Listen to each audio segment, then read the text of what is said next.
form of government, United States has embraced presidential form of government. United Kingdom has embraced a parliamentary form of government or a cabinet form of government. Similarly, India has also adopted parliamentary form of government along the lines of the British system. The French Constitution provides neither presidential nor parliamentary government. Rather, it combines the elements of both. On one hand, it provides for a powerful president who is directly elected by the people for a 5-year term, and on the other, there is a nominated council of ministers headed by the Prime Minister who is responsible to the Parliament.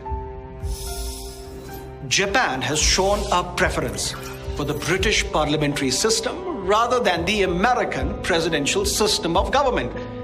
Let us look at some of the features of the Japanese parliamentary system of government. The emperor is the nominal executive, while the cabinet is the real executive. The emperor is the head of the state, while the prime minister is the head of the government.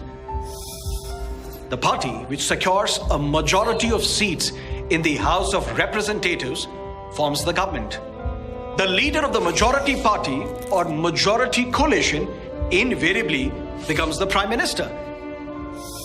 The prime minister is designated from among the members of the Diet by the resolution of the Diet. The emperor appoints the prime minister as designated by the Diet. The prime minister appoints the ministers of state, but a majority of them should be chosen from among the members of the Diet. The prime minister can remove the ministers of state as he chooses. The cabinet, in the exercise of the executive power, is collectively responsible to the Diet. It must resign when the House of Representatives passes a no confidence motion. The emperor can dissolve the House of Representatives on the advice of the Prime Minister. An analysis of these points makes it clear that Japan, though adopted the British parliamentary pattern, differed from Britain in 4 aspects. In Britain, the Prime Minister is chosen as well as appointed by the King or the Queen, while in Japan, the Prime Minister is chosen by the Diet but appointed by the Emperor.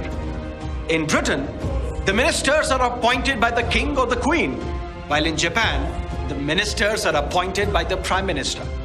In Britain, the Prime Minister cannot remove the ministers, while in Japan, the Prime Minister can remove the ministers at his will.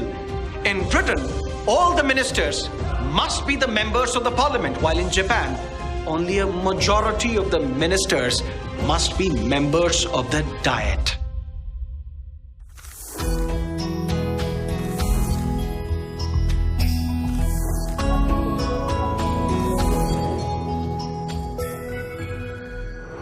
Fundamental rights. We live in a world where every individual wants to live his or her life with dignity. Fundamental rights are rights which are given to the citizens and cannot be taken away from them in majority of the circumstances. The Constitution of India provides 6 major fundamental rights to all its citizens. Not just Indian Constitution, various other world constitutions have a provision of fundamental rights. Fundamental rights in India guarantee civil liberties so that all Indians can lead their life in peace and harmony. So it is considered essential for the development of the personality of every individual and to preserve human dignity. They are enforceable by the courts, subject to certain restrictions. The Canadian Constitution also has fundamental rights. The Canadian Charter of Rights and Freedom is one of the major parts of the Canadian Constitution. The Bill of Rights in the Constitution of the United States, which protects freedom of speech, freedom of religion, the right to keep and bear arms, the freedom of assembly, and the freedom to petition. On the other hand, Australian Constitution does not have a Bill of Rights, but it provides for 5 explicit individual rights. These are the right to vote, protection against acquisition of property on unjust terms, the right to a trial by jury, freedom of religion, and prohibition of discrimination on the basis of the state of residency. Unlike India, the Constitution of UK does not have a very clear and concise section on fundamental rights. In England, there is no code of fundamental rights. The foundation of individual rights in England may be said to be negative, in a sense that an individual has the right and freedom to take whatever action he likes so long as he does not violate any rule of the ordinary law of the land. In England, the courts have the fullest power to protect the individual against executive tyranny. But the courts are helpless, powerless as against legislative aggression upon individual rights. In short, there are no fundamental rights binding upon the legislature in England. There is no law in England which the Parliament cannot change.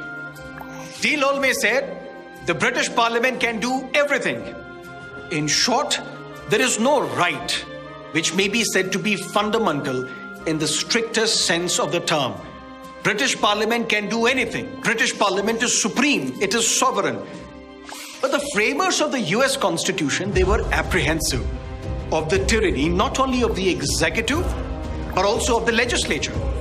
So the American Bill of Rights is equally binding upon the legislature as well as the executive. The Japanese Constitution provides for rights on the model of the Bill of Rights in the United States. It guarantees a large number of civil, political, and economic rights to the people of Japan and declares them as eternal and inviolate.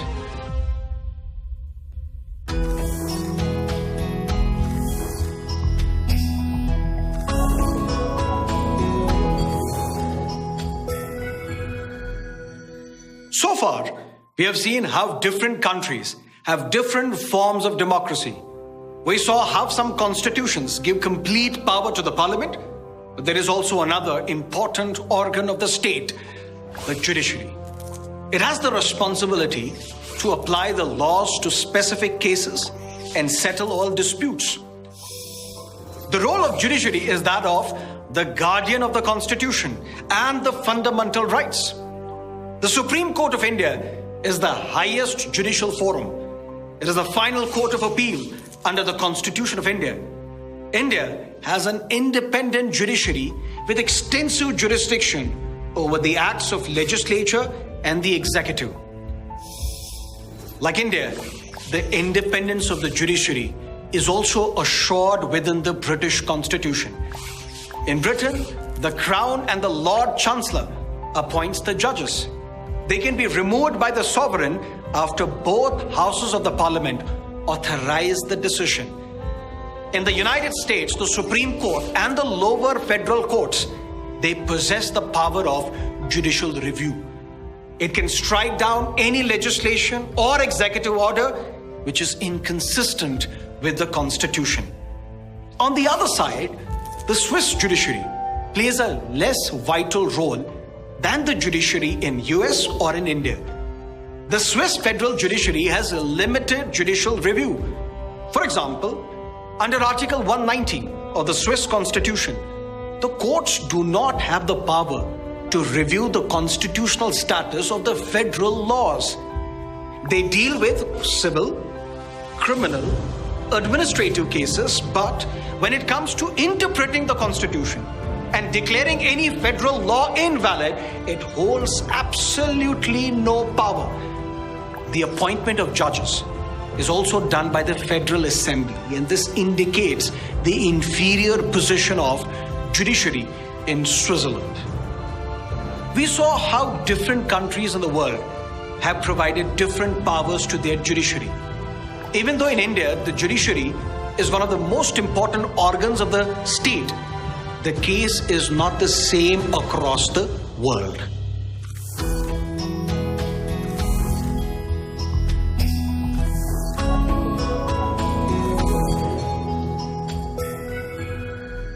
Renunciation of war. The Japanese Constitution renounces war as a sovereign right of the nation, and the threat or use of force as means of settling international disputes. It prohibits Japan from maintaining land, sea, and air forces, as well as other war potential. It also does not recognize the right of belligerency of the state. Japan is the only modern state which has constitutionally renounced war forever. It is the most peculiar as well as the most controversial feature of the Japanese constitution. However, it does not mean that Japan cannot use arms and other forces for its security and defense. Like any modern state, Japan has its defense capabilities, but the term used is self-defense forces to look constitutionally correct. They are justified on the ground that every state has an inherent right to defend itself against foreign aggression.